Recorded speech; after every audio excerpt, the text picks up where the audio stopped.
Flat book केल्यानंतर सगळ्यात जी एक इम्पॉर्टंट गोष्ट तुम्ही डेली तुम्हाला ती आठवते की तुमचा फ्लॅट कधी मिळणार आहे. असं करत करत आता 2 वर्ष होऊन गेले होते आणि आम्हाला शेवटचे दिवस असे झाले होते की कधी मिळतो कधी मिळतो. आणि फायनली तो दिवस आलाय आणि आज आम्हाला आमच्या फ्लॅटचं पोझिशन मिळतंय. आम्ही कीज कलेक्ट करायला आलोय. त्याच्या आधी जे पण कामं होते फ्लॅटची ती करून घेतले इंजिनियर्सकडनं वगैरे, त्यांची जी पण प्रोसेस होती आणि फायनली फ्लॅट रेडी. आम्ही कीज घेऊ शकतो आणि पूजा करून राहायला पण येऊ शकतो. तर आज आधी कीज घेतोय, पोझिशन घेतोय, सगळे डॉक्युमेंट वगैरे चेक करून घेतोय आणि त्याच्यानंतर पुढची प्रोसेस एक आता करूया, पूजा वगैरे आणि शिफ्टिंग वगैरे. हां, बट मी एकटा नाही आलोय, फ्लॅटची मालकीन पण आली. ए यार ती गाडी असू दे. आता मग प्रेग्नन्सीमध्ये ती लाड नाही दिसणार तर केव्हा दिसते? दिसते मी हो, गाडी अर्चूचा कन्सर्न आहे की अर्चू जाडी दिसते, पण आता प्रेग्नन्सीमध्ये वेट नाही घेणार आहोत तुम्ही कधी होणार.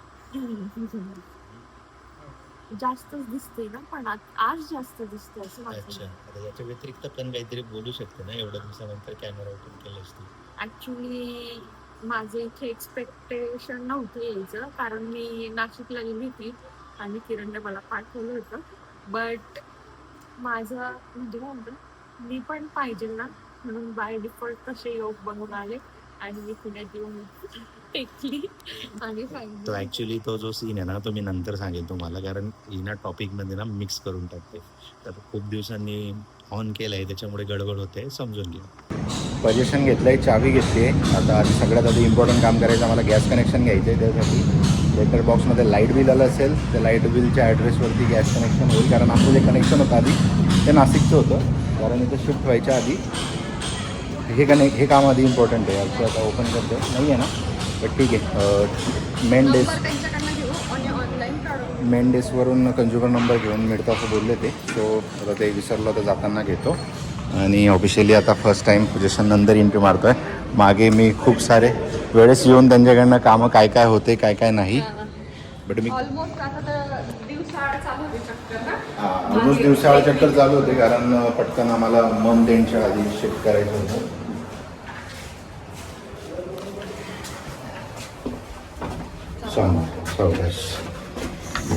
ही ऑफिशियली पोझिशन नंतरची फर्स्ट आमची एंट्री असणार आहे फ्लॅटमध्ये. तसं मी पोझिशनच्या आधी जाऊन बघून आलो कामं झाली की नाही तर मग तसं सांगून ठेवायला. आणि 2 दिवसांनी आता पूजा करायची आहे आणि त्याच्यानंतर मग शिफ्टिंग वगैरे जे असेल, सो असं पुढचं प्लॅनिंग आहे. आणि आनंद दिसतोय हा, लगेच हार्ड अँड फास्ट काम आहे भाई आपला. बस ब्लॉग फास्ट नाही आते त्या बाबतीत मी काही बोलणारच नाही आता, कारण काय आहे, स्वतः बोलायचं आणि तोंडावर पडायची अशी गंमत आहे ती. तर अशी ही लॉबी आहे. 8 फ्लॅट आहे एका फ्लोअरला.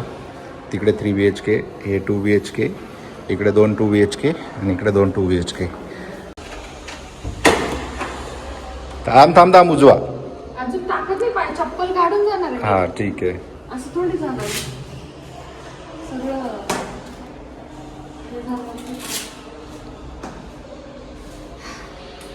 चला या. मी पण काढू का? मग ऑब्विसली परत घालायला लागेल ती. अशा प्रकारात फ्लॅट रेडी झालेला आहे. आणि सगळे जे काम होतं माझ्याकडनं, कलरचं काम करून घ्यायचं होतं त्याच्याकडनं सगळं काम केलेलं आहे.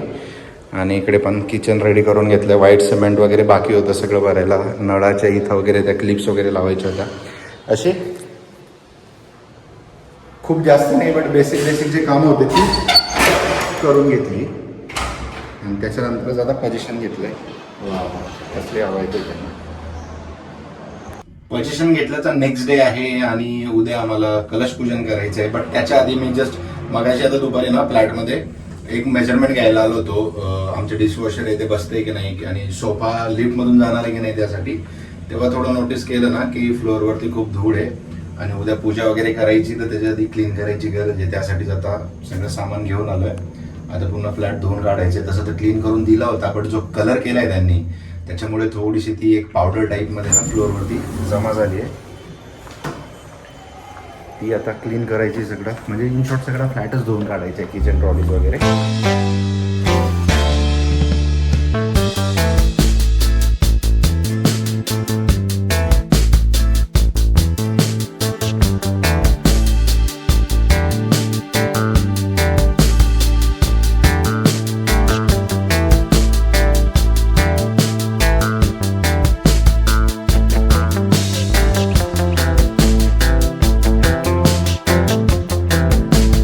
वाटलं होतं 1 तासात होऊन जाईल, बट 2 तास लागले. कारण गॅलरी, हॉल, किचन, त्या आतमध्ये ट्रॉलीच्या इथं पण घाण होती, त्याच्यानंतर 2 बेड, 2 बाथरूम, असं सगळं आवडता ऑलमोस्ट मला 2 तास झाले.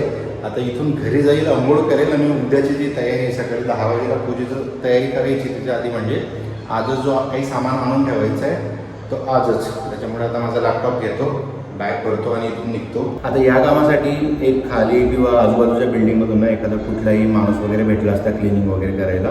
मी दुसरे कामं करू शकत होतो, बट जेव्हापासून प्रेग्नेन्सी आम्हाला कळाली त्याच्यानंतर म्हणजे ऑलमोस्ट असा 1 दिवस गेला नाही आहे की साफसफाई म्हणजे मी केली नाही आहे, अर्जुला करू दिली आहे. आता याच्यामध्ये थोडासा आहे, वादाचा भाग आहे की प्रेग्नेन्सी झाल्यानंतरच का करू, तू करतोय वगैरे वगैरे. त्या गोष्टीवर मला आता बोलायचं नाही आहे, बरेचसे कारणं आहेत, ते मी एखाद्या दिवशी बोलेल.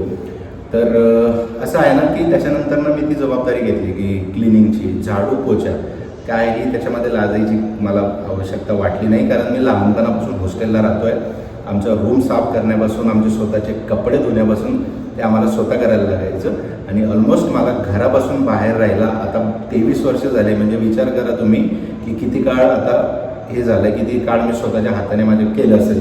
सो आता त्याच्यामध्ये बोलण्यात अर्थ नाही आहे. बट आता जे बोलतो ना आपण की शुरू मजबुरी में किए थे बट अभी मजा आ रहा है, तशीच काहीतरी गंमत झाली. अर्चू मला बोलली की तू पूजा वगैरे जे सामान वगैरे घेऊन टाक, सगळे कामं कर, एखादा माणूस लावून टाक, कोणतरी क्लिनिंगवाला तिथं असेल तर तो करून देईल आपल्याला क्लीन. बट म्हटलं नाही, मी जातो, स्वतः करतो. आणि तोच विषय झाला, कारण आता मजा यायला लागली आहे आणि एक्सरसाइज पण होते त्या निमित्ताने. सो त्याच्यामुळे म्हटलं चला स्वतः आपण क्लीन करूया आपलं.